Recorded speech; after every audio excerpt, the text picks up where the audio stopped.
I have 51 hours to live. Hello! Thanks to Oregon's Death with Dignity Act, I will finally finish my battle with cancer on Tuesday. In preparation, I had to give up painkillers to at least partially regain my dignity and sobriety of mind. Who I was no longer matters. I was in a lot of pain, I was tired, and now at last my desire to leave has been treated with the respect it deserves. You can ask questions if you want. Wow, rest in peace. If possible, document everything that happens to you or at least add some updates here. To be honest, I don't know if I can do it. The pain is too hellish, but I've been warned that it will be so. I promise I'll respond as long as I can. If you don't mind writing, what kind of cancer do you have and how long have you been battling it? I have lymphoma that has gone all over my body. How old are you? What are your next days will be like? I'm 39. Next days? I hope to spend the next 24 hours with my family and with my new iPad, which gives me a chance to communicate with you. I'll be writing letters on Monday. I'll try to write as many as I can. Sorry for such a boring reply. What lesson or message would you like to convey to us and the rest of the world? I want to say one thing. We shouldn't offend each other. Nothing that belongs to us is not worth it. In our lives, everything is fleeting. Stop judging people by the color of their skin, gender, religion, and so on. We're all just people. And if you try to love others, it won't cost you anything. How will it happen? Will you be home? Have you organized your funeral yet? Any options? What's the last thing you'll be thinking about? What are your religious views? What do you think will happen to you after you die? Go for the interruption of life while you can still do it yourself. Sounds like a very rational choice to me. Kudos to you for making the decision. I will be given a drug that I will have to inject myself. I already have an IV, so it won't be difficult. I don't have a house anymore. I had to sell it to cover the medical bills. For the funeral, it's all settled. I won't answer that last thought too personally. I don't have any religious views. Are you afraid of death? I'm really scared, but I won't tell my family about it. I just hope it doesn't hurt. Wish you had time to do something. The only thing I regret is that I once bought an engagement ring for my high school love, but I never gave it to her because I got into a stupid fight and ended up in the army for a long time. So life just flew by. That's all I regret. Hell, you just inspired me to go confess my love to my girlfriend. I went to my boyfriend to hug him, but he was too busy playing Call of Duty. Well, I tried. What are you most proud of? About finishing master's degree, lying in a hospital bed, proudly proclaiming that I'm the first master's degree in my family. When it's over, what do you think you'll miss the most? What will you miss the least? Besides the cancer and the chemotherapy? I'll miss my life. Not my current life, but the life that was there outside the window. I'll miss the shame of making my loved ones suffer because of me the least. I will remember you out. My question. Many people call the laws of meritorious death physician-assisted suicide and oppose it.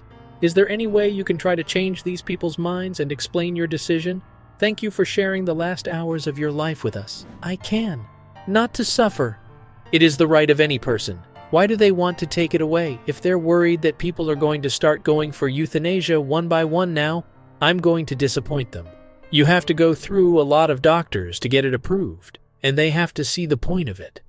I don't think these people realize how unbearable reality can be. What's your fondest memory? My fondest memory is of my nephew beating cancer. He had it when he was a kid. Luckily, the Children's Hospital in Philadelphia fixed everything. It's been 9 years now. No new tumors.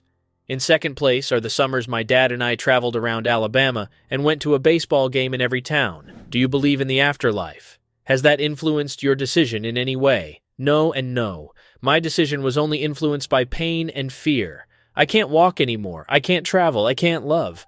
And since it's my fate to suffer, then what's all this for? How long have you been battling cancer? 6 years. Unfortunately, the tumor has spread to my brain and there's no way to operate on it. Another question is, why did you choose Tuesday instead of Friday, for example? It's my sister's birthday on the 18th. I really didn't want her to spend it in the hospital or at a funeral. Thinking about doing something meaningful in the last 2 days? Something you've always wanted to do? I have an idea of recording a video for YouTube. That's it. How did your family feel about this decision? With respect? Or are they trying to talk you out of it? I'm glad you're on the road to peace and tranquility. I believe everyone should have the opportunity to leave with dignity and sanity. God bless you. I hope you find something that will make your last hours of peace and wonder. They were sympathetic. According to my request, tomorrow night they will leave. That may be glorious, but I want to remain happy and sane in their memories. The last few months while I was on medication, I wasn't like that at all. If you ever want someone to be there for you in your last moments, I'd be happy to visit you from San Francisco. If you need me, I'm ready to leave today. Can I ask you a question? I've always wanted to ask a man who is on the cusp of death. I really want to improve my social skills, but I'm very afraid to approach people. I'm in college, I want to meet and develop, but I'm very shy. My fears really slow me down, and I've always wondered to ask someone who's about to leave if those fears are worth anything or not.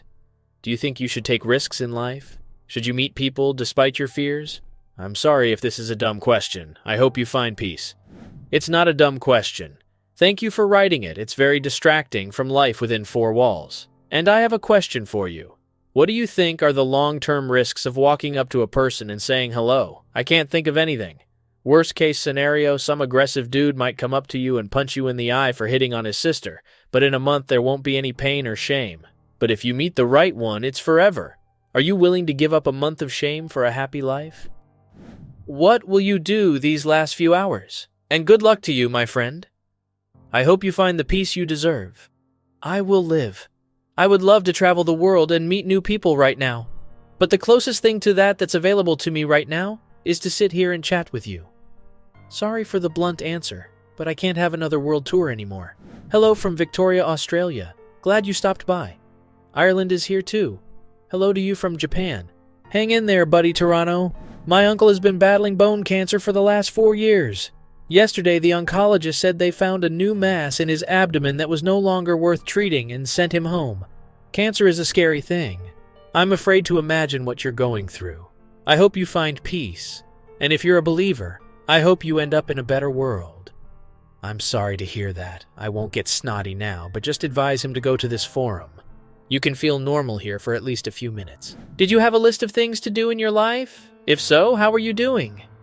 I only had one thing to do. To have a baby, and I didn't get it done. I also never got to see the Northern Lights. I live in Iceland. We have it all year round. Next time I see it, I'll be thinking of you.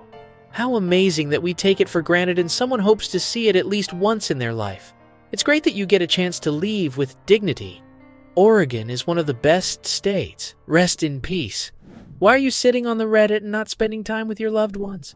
I don't want to seem like a jerk. I like you, but I think they need you more right now. What's your purpose here? Thank you for your time. I understand how valuable it is. I'm here because I want to feel alive one last time. My loved ones are eating right now, so I'm here alone. They wanted to eat at the hospital, but I persuaded them to go for a walk because it's morally very difficult to be here for long periods of time. I'm stuck on the Reddit because I'm alone. I hope you're okay with that answer. My goal is to keep this thread going until Tuesday. Are you sure you want to go off alone? Rest in peace, man. We all walk away alone. Why force people to watch it? In 1997, I sat in a hospital room and watched my father die of cancer. He was shaking and everything. There are no words how hard it was for me to watch. He was drugged to the limit. There were too many of them. And yet, it warms my heart to think that I had a chance to say goodbye to him and hold his hand one last time. In a way, I was happy I did that. Let's do some kind of experiment to see if there is an afterlife. Sorry, I don't mean to be rude. It's just interesting to test something that mankind has been arguing about for 1,000 years. Well, if I can help in any way, come on. Do you have any ideas? If an afterlife exists, then send an electron that will upvote this comment. Wow, begging from the dead is something new, not bad. Catch my upvote? It's probably not easy when you know the day and hour of your death. What goes through your mind? I think it's such a heavy burden, isn't it? I mean, I haven't quite figured it out yet. In Monday, I think it's going to be really hard. Have you come across any religious zealots who have tried to convince you to give up on your decision? I have. I've even had hateful letters sent to me. If you could get your old health back for one day, what would you do with that time? I'd fly down to Florida to Key West. I once had a special day there. I caught both sunrise and sunset. It was so peaceful. I would have loved to do it again with my significant other. But I didn't deserve it. I'm still very young. But I think about death all the time. I hope I still have time. I wanted to ask you if you're not scared of not knowing what comes after. Isn't it scary to watch it go second by second and not realize what's going to happen in a couple of days? Thank you for the thread. I don't look at the clock. I have all kinds of fears right now, but two things I think about the most. One, please don't let it hurt like hell. Two, I hope my parents can get through this, and that there will be nothing but happiness waiting for them from now on. I don't want to hurt myself or anyone else anymore. Friend, if I could, I would take all your pain from you. Know that you have a very brave soul. If you can, let me know how it is on the other side. Even if I could, I'd never ask you to. It's okay, I'm ready.